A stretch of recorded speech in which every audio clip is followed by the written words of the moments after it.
Before I, Kevin Hawken, tell my story, I should tell you a little about some strange interests and personality traits that I have that developed early in my life, probably at the very beginning of my adolescence.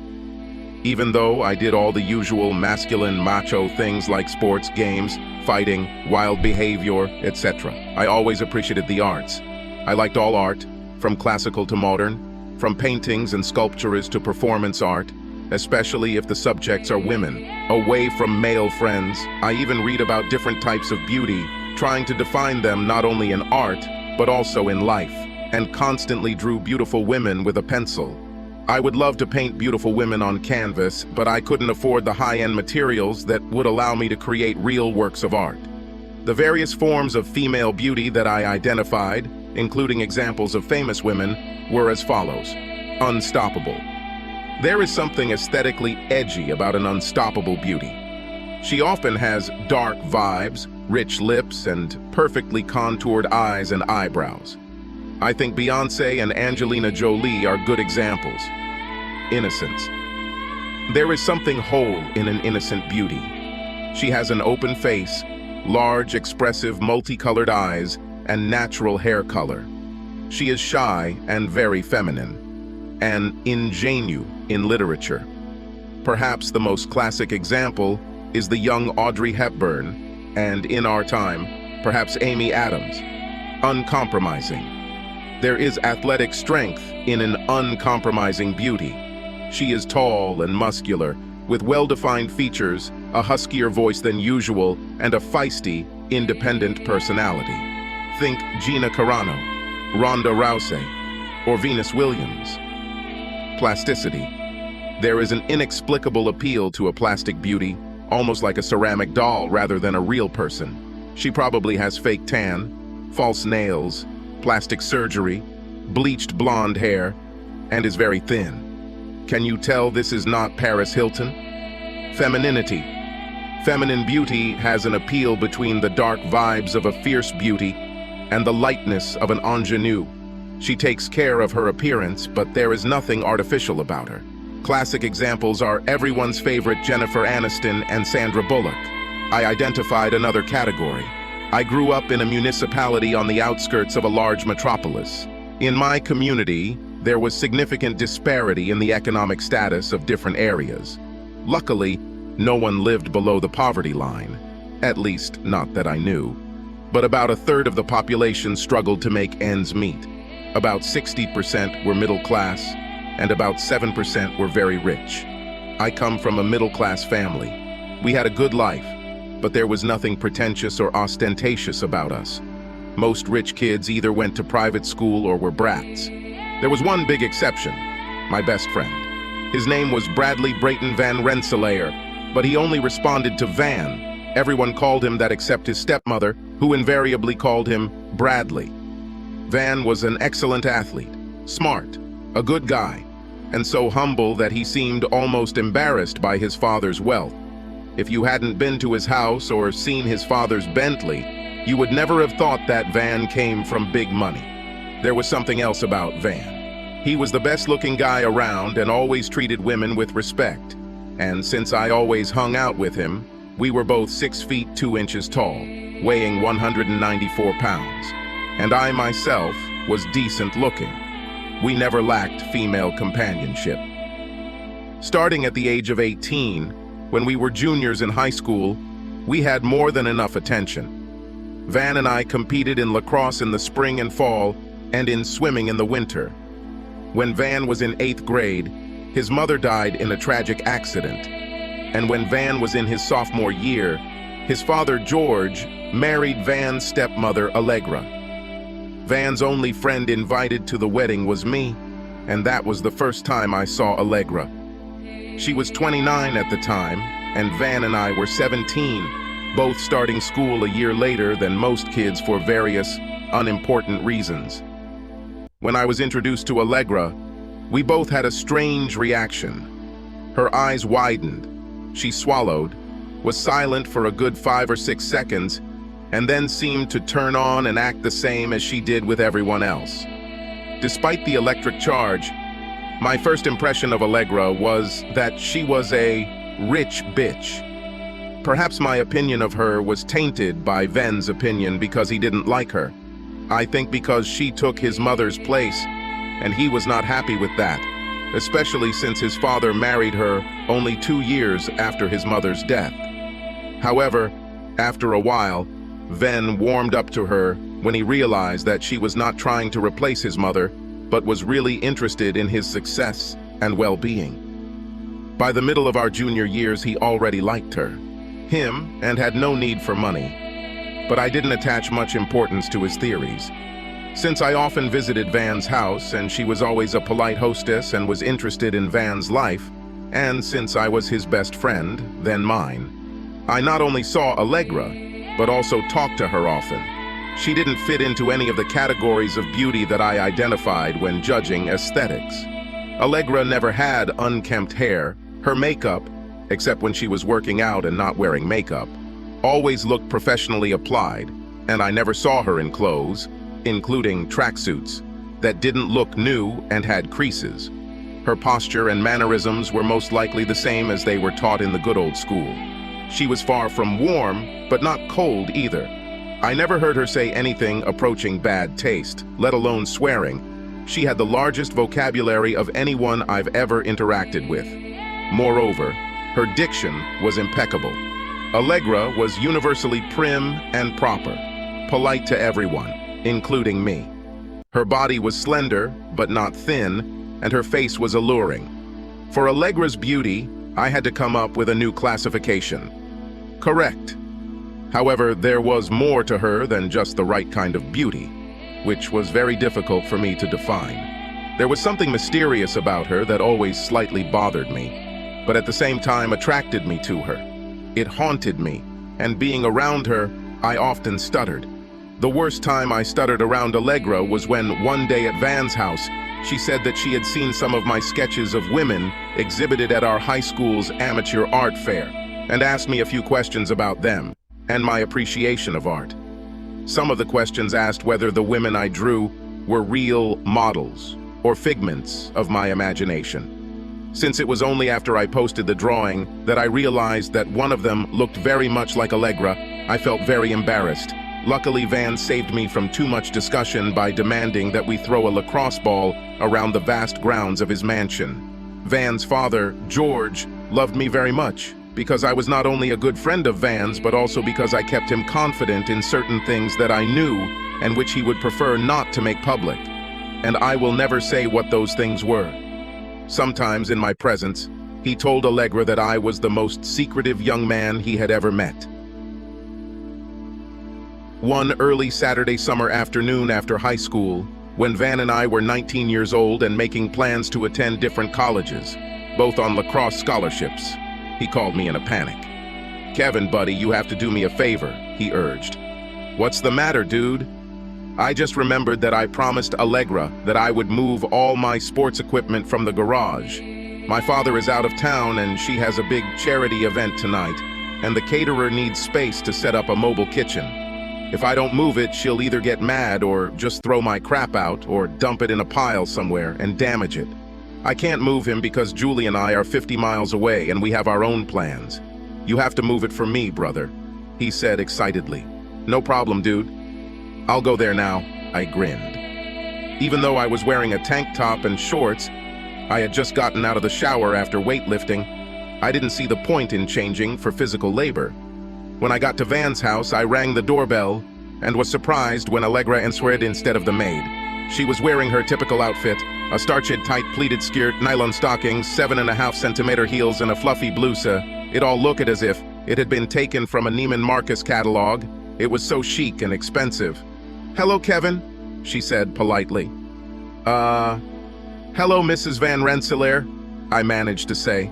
"Van left and won't, be back for a while, and he asked me to move his sports equipment, since it's in your way."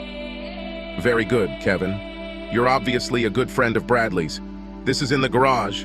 Follow me and I'll show you where to put everything." I followed Allegra, trying not to focus on her butt, moving back and forth as she walked in her high heels. She showed me the equipment, showed me where in the finished basement I should place it, and emphasized that everything should be stored neatly. It's not that I don't trust you, Kevin, but could you call me over to take a look when you're done? Of course, Mrs. Van Rensselaer, I choked. For some reason, I was nervous for the first 5 minutes while I was carrying Van's things, probably due to dealing with Allegra. Then he calmed down. Van had a ton of equipment, including about 20 lacrosse sticks, a lacrosse goal, several tennis rackets, an ornate croquet set, a badminton net and set, and even some stuff I didn't recognize. It took me a good half hour to transfer everything. Having finished, I went upstairs from the basement and called, "Mrs. Van Rensselaer, I'm done." Allegra came out of the kitchen, smiled at me, and then walked down the stairs to the finished basement. While I was leaning against the shelves a couple of meters away from her, she looked around.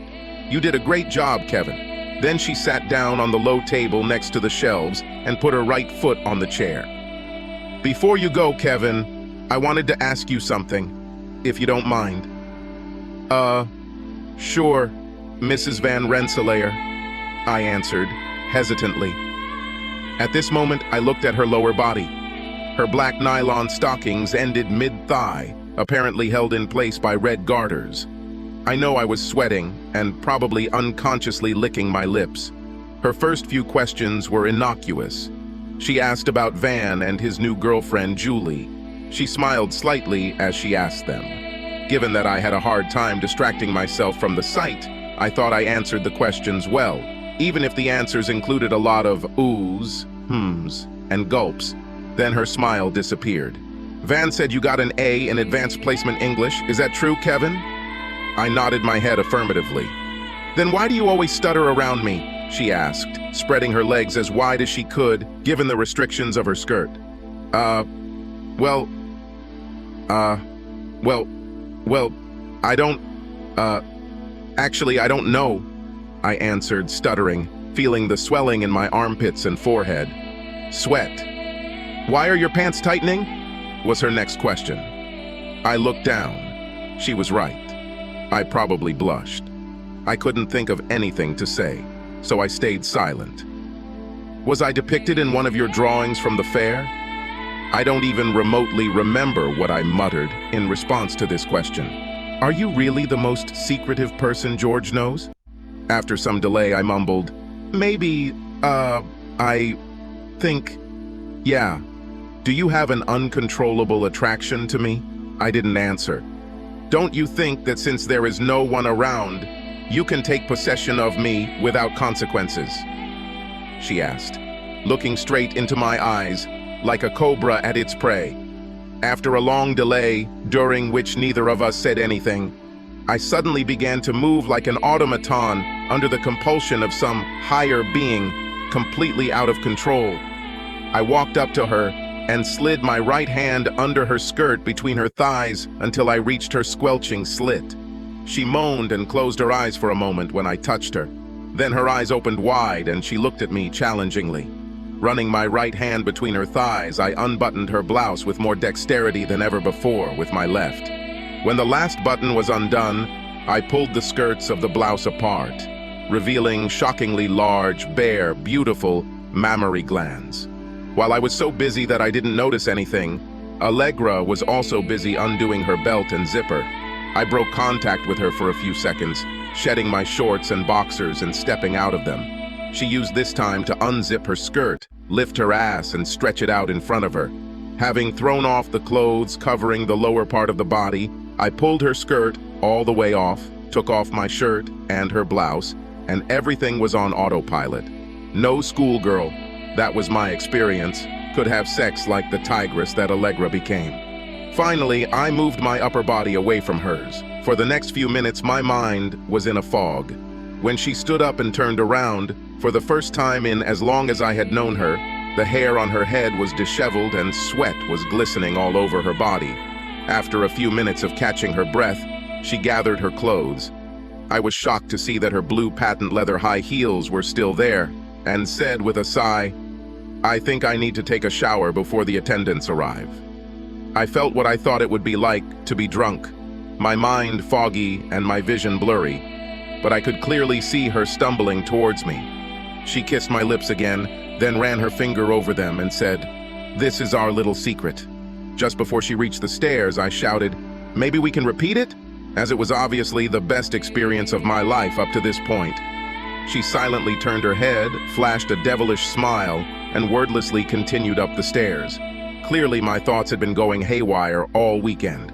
When I went to a party on Saturday night, at least a dozen of my male and female friends asked something like, "What's wrong with you today, Kevin?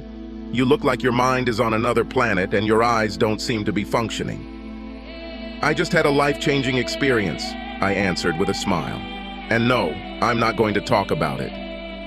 Luckily, my summer job involved intense manual labor that required my concentration or risk of injury.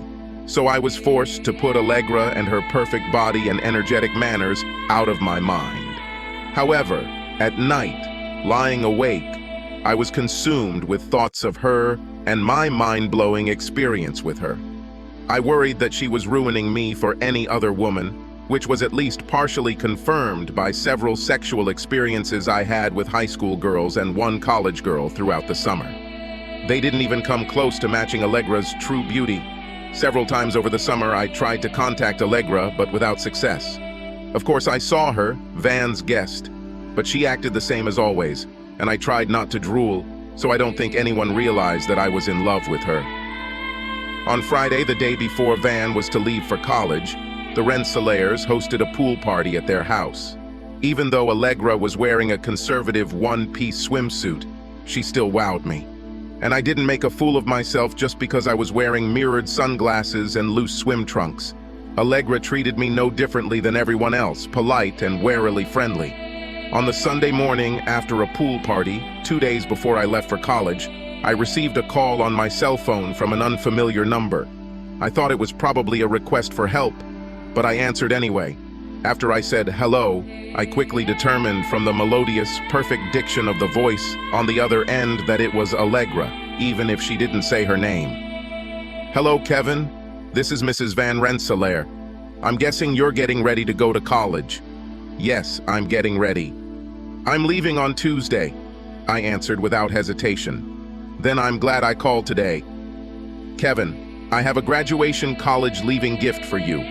I hope you can come by around noon so I can give it to you." "Certainly. You didn't have to give me anything, but I'm sure I'd be grateful." "At noon. Then I'll see you by the pool," she said before ending the conversation. I tried to suppress expectations. I didn't know if George, the maid, or the gardener would be there, or if she would even be interested in another sexual interlude with me, but, of course, deep down, I sincerely hoped for another union of bodies. When I met her by the pool, Allegra was wearing a long blanket. She smiled, greeting me, but did not hug me. "Go to the pool house, your gift is there," she grinned. On the table in the pool house lay a large gift in a beautiful package. "Please open it now. I want to see if you like it," she said. I opened it up to find a complete high-end artist's kit containing every type of brush imaginable, a palette, a folding easel, several canvases, and a variety of paints, as well as several pieces of equipment that I did not recognize. It must have cost at least several $1,000s. "Wow," came out of my mouth unconsciously. "Amazing. Thank you very much, Mrs. Van Rensselaer. From your exhibitions at the art fair and from our conversations, I know that although you will study business, at heart, you are an aspiring artist. I hope this gift brings you pleasure." "Thank you very much," I repeated. "Everything here is so complicated that I don't even know what it all means." "I used to draw a little myself," she smiled. "Let me explain everything." Allegra told me what these things were that I didn't recognize and explained how to use them. Then, after her explanation, I saw her pull one thread on the front of her bedspread, revealing her gorgeous naked body underneath. When she saw my eyes widen, she asked in a voice that was even more sultry for her, "Did you expect anything different when I called you, Kevin? Or were you hoping for something other than an artist's set?" We barely spoke for the next 110 minutes. This experience was even better than the first because we mostly used a large, soft lounge chair for our sessions, which was much more comfortable than the table and basement setting of our first hookup. After passionate sex, as I walked out, leg in front, and more sexually satisfied than any man has any right to be, carrying her heavy artist's kit with both hands, Allegra came up to me. She gave me one last passionate kiss that almost reached my soul. Remember, our little secret. And then she dived naked into the pool. Once again, my thoughts were clouded until college orientation and lacrosse practice began in earnest the following Wednesday. I finally pulled my head out of my ass and made a conscious, mostly successful, attempt to get the right beauty I call Mrs. Van Rensselaer out of my head.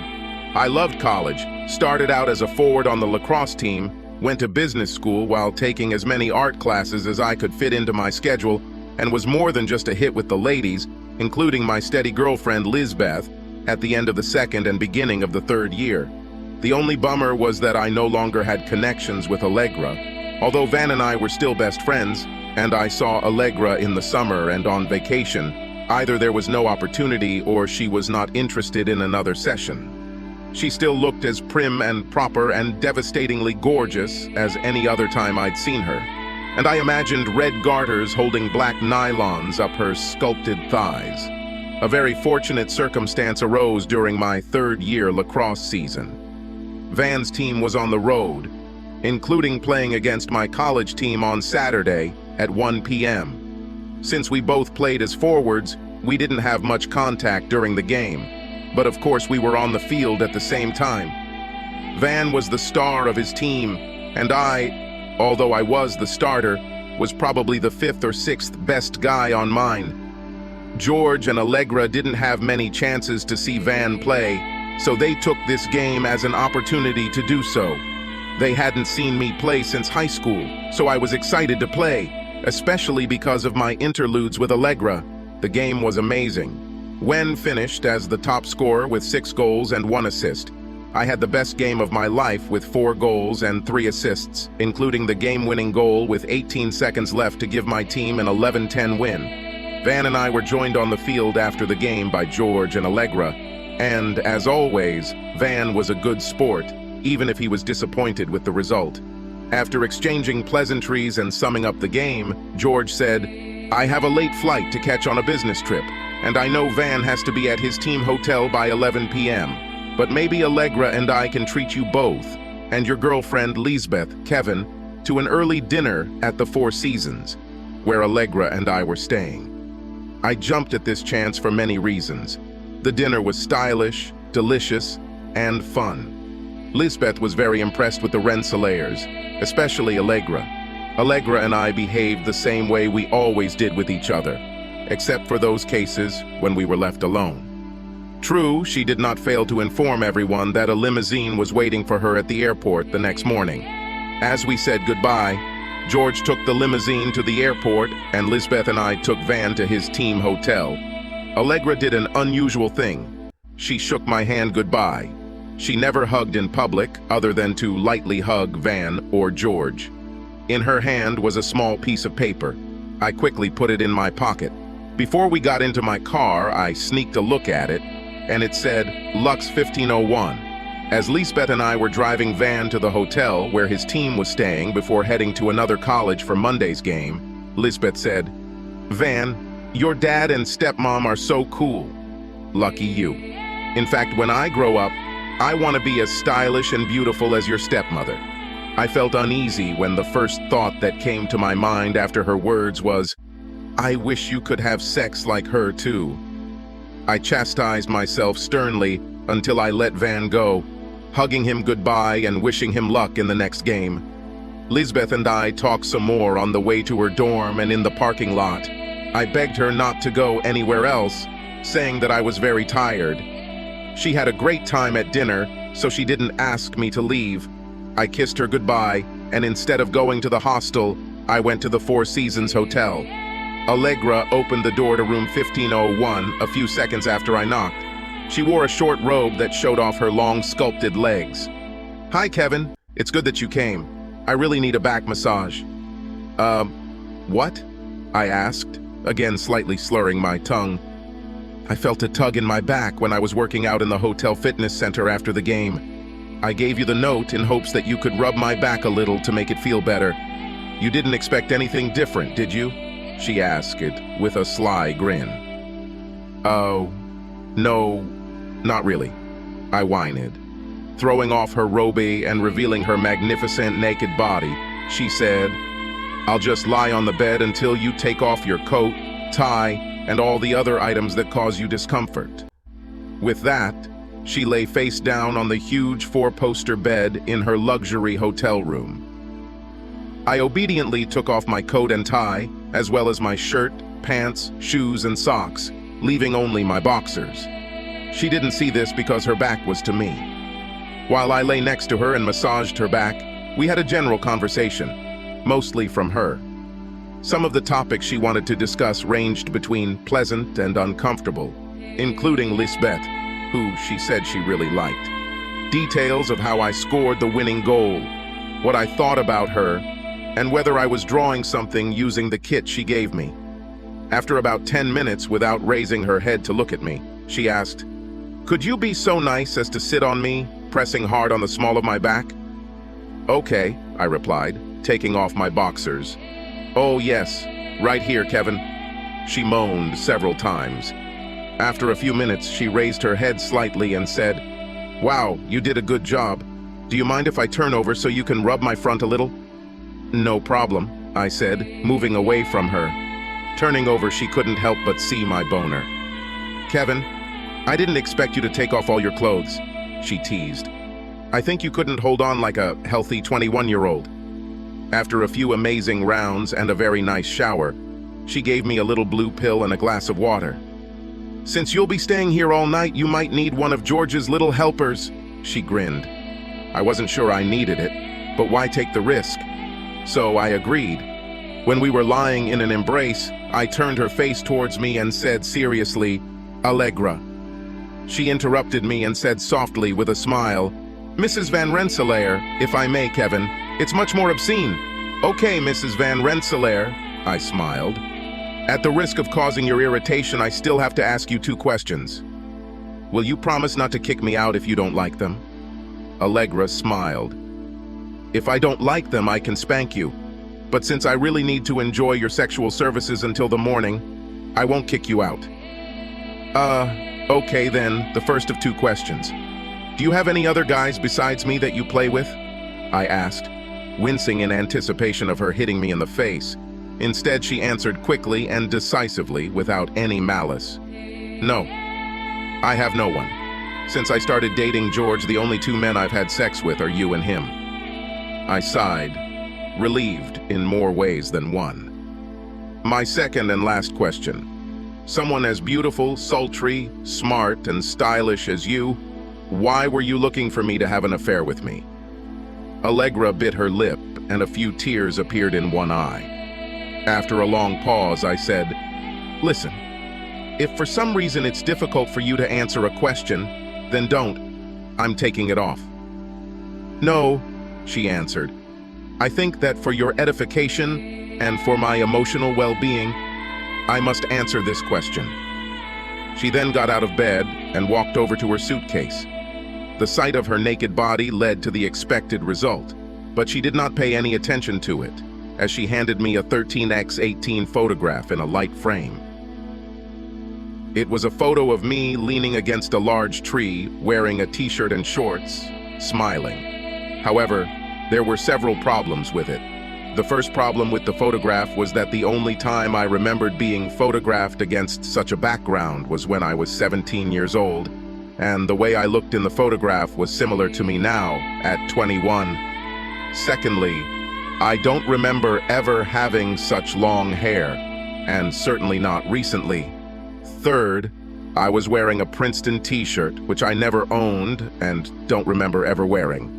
"Did you Photoshop my photo?" I asked, looking at her carefully for a full minute. "I don't remember ever wearing a Princeton t-shirt, and I've never had hair that long." A few more tears appeared in Allegra's eyes before she answered, "This is not a photo of you. This is a photo of my late first husband, Brandon, the love of my life, on his 22nd birthday when he was starting graduate school at Princeton." I swallowed hard. In fact, I think my brain floated a little, and if I had been standing, I might have fallen and hit my head. Suddenly, Allegra's expression and temporary loss of speech when we met at her wedding with George rushed into my mind again. So that's why she swallowed so hard. Her eyes bulged, and she lost her composure for a few seconds when she met 17-year-old me. I asked myself. I looked at the photograph again. I'll be damned if I could say it wasn't me without the previously mentioned inconsistencies. He was definitely my double. I didn't know what to say or do. After another delay, Allegra wiped the tears from her eyes, took the photo from me, and carefully placed it on the nightstand next to the bed. After we uncoupled, before falling asleep, I muttered in her ear, "I love you." Her eyes quickly found mine. She grinned wryly and replied, "I know." Then she began to sob quietly and buried her face in my shoulder, and I hugged her tightly. My brain felt fried from everything that had happened that day, but I was so physically and emotionally exhausted that I soon found myself in dreamland. I woke up from Allegra's kiss, and when I looked at the alarm clock by the bed, it showed 7:22. "I have a flight at 9:30, Kevin. Do you think you could give me a ride to the airport so we can have more time together?"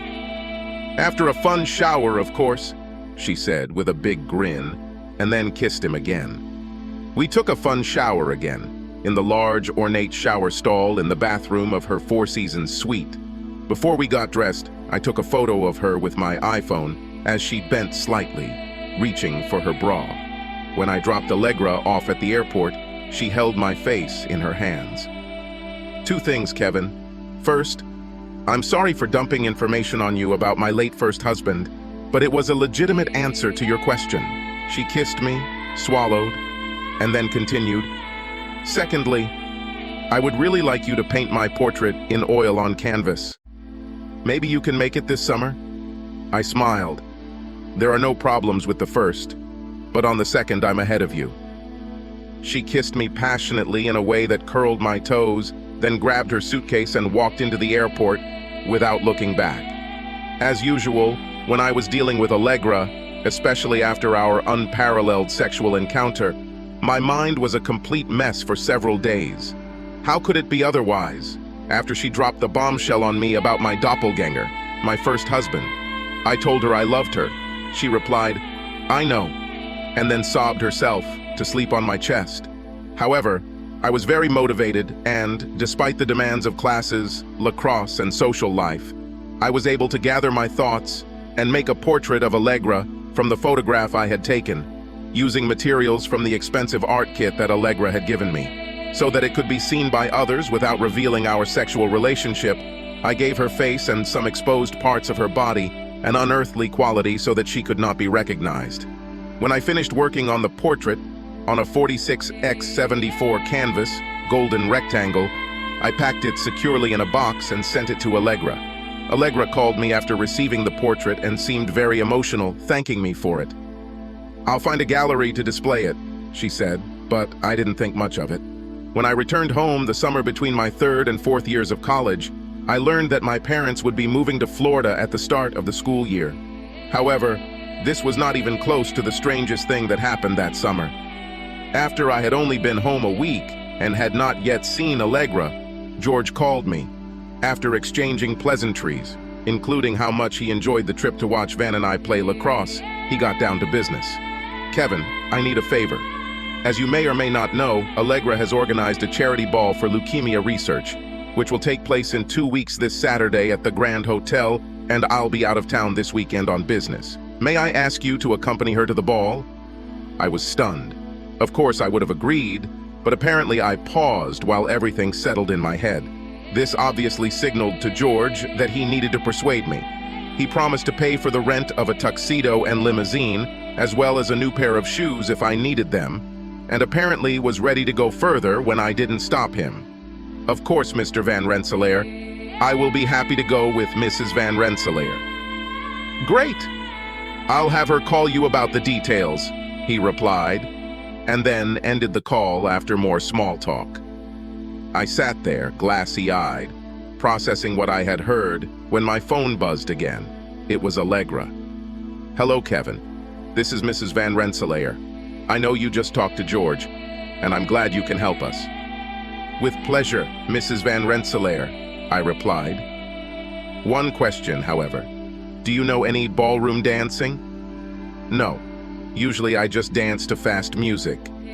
Would you mind if I asked you to take a few lessons at my expense before the ball? It's important for my image that I dance. And at these events there are always some creeps. So I want all my dances to be with you, and you can't have two left feet. This won't interfere with your summer job. In fact, I have an offer for a new summer job for you. Sure, I guess, I answered hesitantly.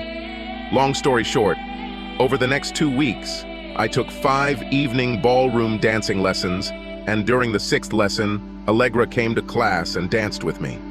She smiled and whispered in my ear, "It's a pity that I can't take care of you right now. Maybe sometime before the end of the summer," which only intensified his tone. I behaved like a perfect gentleman at the ball, and under Allegra's instructions, stayed close to her the entire evening and prevented at least a dozen guys from interfering while we danced. Only one, clearly drunk, needed more than a remark and a frown. And I was proud of myself for being firm with him without flying into a rage. As Allegra and I rode back to her mansion in the limousine that would take me back to my parents after they dropped her off, she thanked me profusely. Then, so that the driver wouldn't hear, she whispered in my ear, "I would love to invite you, but that will have to wait," causing an instant reaction. Allegra then continued, "I'm offering you another summer job. One of the charitable organizations on whose board I'm in need of summer help is teaching art to children from low-income families and taking them out into nature. I will personally pay you 25% more than you make at your current summer job if you agree." Since I didn't like my current summer job, I enthusiastically accepted. Allegra didn't say that the job would require almost daily contact with her. This was both a big bonus and also frustrating because I couldn't take any liberties. She went with a group of kids I was counseling to every art museum and gallery in the area and on field trips to parks and the zoo. Allegra always seemed to be keeping a close eye on me, no matter what I was doing, but avoiding all but fleeting physical contact. When we went to the best gallery in the city, our neighborhood was a suburb of, I was shocked to see my portrait of Allegra, which I called Euphoria, prominently displayed in a perfect high-quality frame with a $15,000 price tag. What surprised me even more was that the price tag said, "Sold out" in red ink, and "Will deliver in September" in small print. "What is this?" I asked, pointing to the portrait. "You need money for school and to start life after college." And although the painting sold after being on display for only a week, the gallery owner insisted that it remain on display until September. At that time, "I will give you $14,000, $15,000 sale price less gallery commission," Allegra said. Then, for the first time all summer since the charity ball, she gave me a quick peck on the lips and left. Allegra's surprise for me had to be reciprocated, so in the summer I arranged it for her. I took the same portrait, only this time I didn't blur anything. If you knew Allegra, you would understand that in the portrait it is her, in all her naked glory.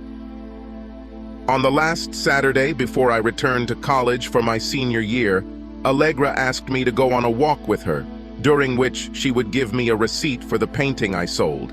Although I didn't tell her about it in advance, this was my chance to give her my new portrait, which I called Proper Beauty.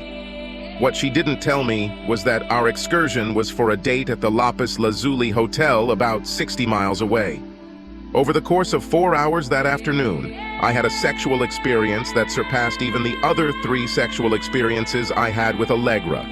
It was hard to tell the difference until I finally realized that our intercourse was not only as physically pleasurable as ever, but there was also a stronger emotional component to it, especially on her part, which meant that, in addition, before sex, we sometimes made love.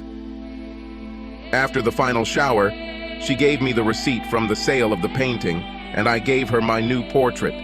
Unfolding it, she exclaimed with tears in her eyes, "I fell in love with him, but I can't leave him. Anyone who sees it will understand that I had an intimate relationship with the artist. Hide it somewhere away and look at it only if you miss it," I answered. After that remark, she came at me with every ounce of emotion in her body, and I thought we were going to start fornicating again and have to shower again before she pulled herself together.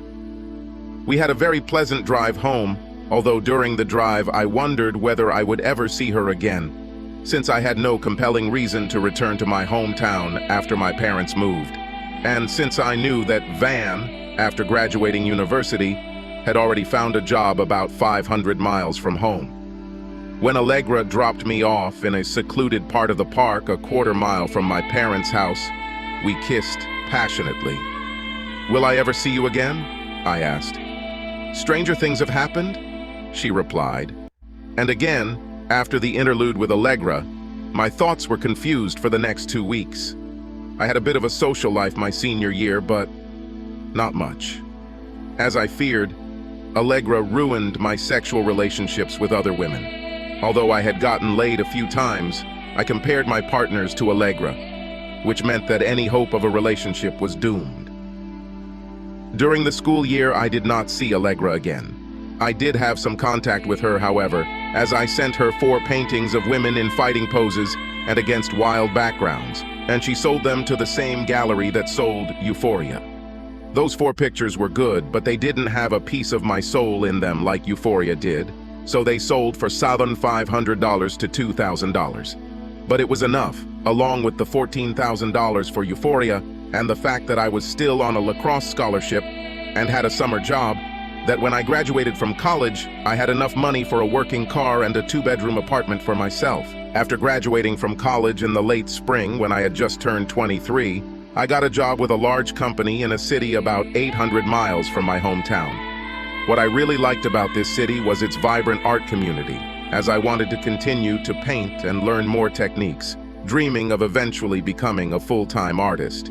I had been in my new apartment for about 10 days and had already finished my first week of work when there was a knock on my door late on Saturday morning. Since I didn't really know anyone yet, I was very surprised. When I opened the door, Allegra was standing there with a suitcase in her hands. "Hi, Kevin," she smiled. Hello, Mrs. Van Rensselaer," I stammered.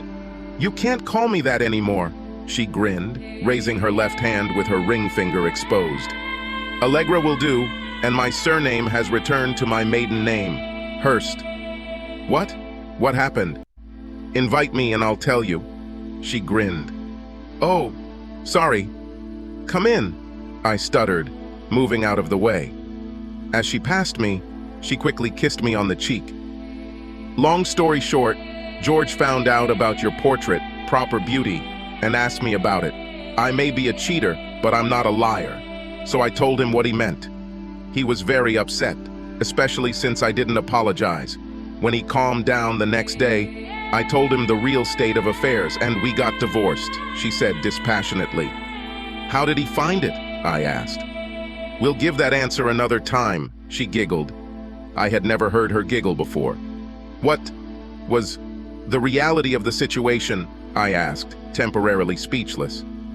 "Before I tell you, I want you to answer one question," Allegra said, rising from her seat, coming to me and sitting on my lap. Looking carefully into my eyes, she said, "You once said that you loved me. Is this still true?" I sighed heavily, hoping that everything was going the way I wanted. So, taking a chance on not having my heart broken, I replied, "Yes." "No, I take my words back. Hell yes." Allegra smiled. "Then I can tell you the real situation. I fell in love with you, and I couldn't stay with George if I had the chance to be with you. I eschewed uncertainty. The fact that you have a suitcase means that you are staying at a hotel. That means I need to stop somewhere. I was hoping it could be here with you if you could handle being 35 when you're only 23, she replied, biting her lip. "Where are the rest of your things?" "Long-term storage and climate control. There's no problem with that," she replied. "If you stay here, what does that mean?" I asked. "This means that over the next year we will see whether we are destined to be together."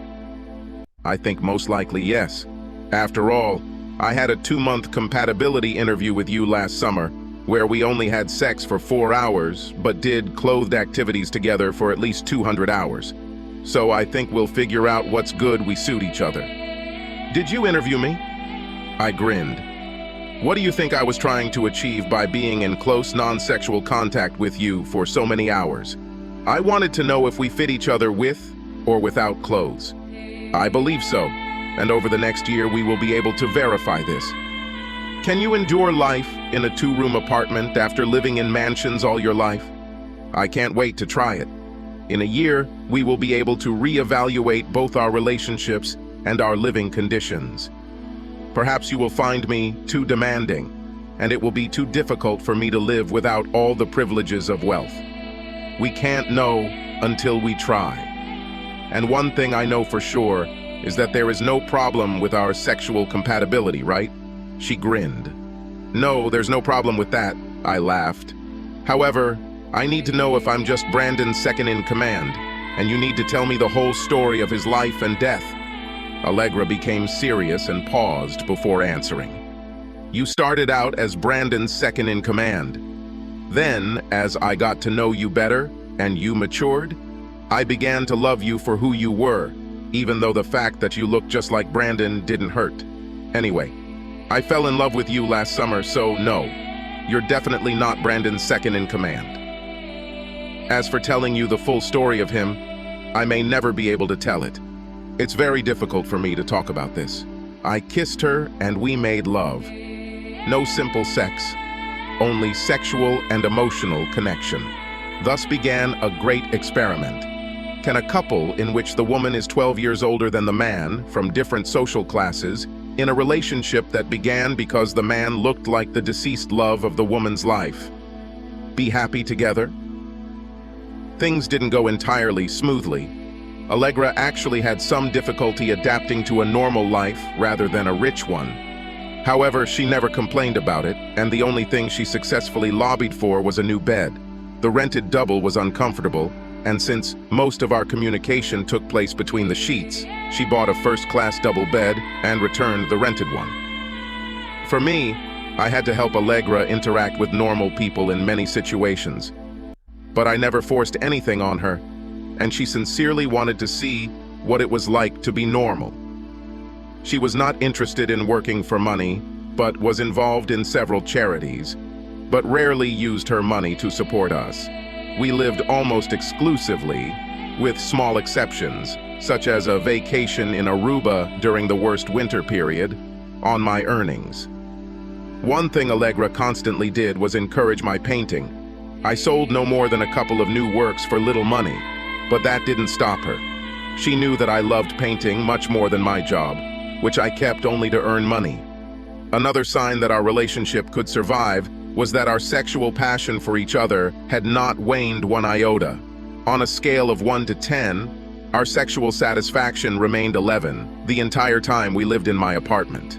After we had been together for about 9 months, I was convinced that we were deeply in love. I know we were. And I became so hopeful for the future that I bought her an engagement ring.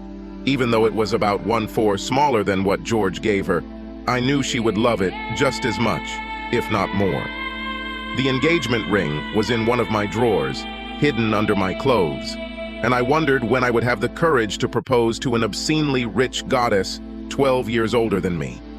After a truly emotional lovemaking session on Saturday night, with thoughts of a wedding ring running through my mind, Allegra, without looking at me, with her head on my chest, said, "Kevin, there may be a reason why we might want to move in less than a year, or at least find somewhere we can move to quickly after living here for a year." "Why?" I asked. "Well, I don't know how, but I got the birth dates mixed up. Maybe because I'm so happy and in love that I just didn't think about it. But I'm 7 weeks pregnant," she said quietly. She said it so quietly that I wasn't sure if I heard her correctly. So I lifted her chin so that she was looking at me and asked, "You said you were pregnant?" She nodded her head and then began to cry quietly. "I swear, I didn't do this to tie you to me. I would never have tried to tie you to me if you—" I interrupted her. "Be quiet," I barked. She continued to cry quietly as I stood up, walked over to the dresser and took out my wedding ring. I returned to bed, opened the ring box, and, looking into her eyes, asked, "Will you make me the happiest person in the world by marrying me?" She was sobbing so hard that I couldn't understand what she was saying, but given that she extended her left hand towards me with her fingers spread, I realized that she wanted to say yes, and I put the ring on her ring finger. 10 days before my apartment lease was up, we moved into a beautiful, but decidedly not ostentatious, 4-bedroom house that Allegra had bought. A week later, we got married in a small ceremony. I quit my job and now paint full-time, in addition to taking care of our 2 children, a boy who looks like me and a girl who looks like Allegra. I earn enough from selling my works to afford to buy all our food and clothes for me and the children. I can't afford Allegra's clothes. Allegra provides the remaining support. I am becoming famous in the art world for paintings of beautiful women in fighting poses, and after death, I may even become famous. I became very good at dancing. I've had a lot of practice since Allegra either organizes or attends all sorts of charity balls. In fact, I think I can say, in all modesty, that we are the best and most enthusiastic dancers wherever we go, and I never ever let anyone else dance with her. 5 years into my marriage to the woman I love with all my heart, I am happier than I ever thought I could be. Although I never broached the subject of Brandon after our wedding, I sometimes asked with a smile how exactly George found the right beauty I drew from Allegra, which now hangs proudly in our living room, and which was the reason for their divorce. However, it was only after 5 years of marriage that I learned all the details of this. One sunny spring morning, when our whole family was in a good mood, the children and I were tickling Allegra, and she begged us to stop. "Not until you tell us exactly how George found out about proper beauty," I chuckled. Okay, she laughed. I hung it in the bedroom on the wall above his bed.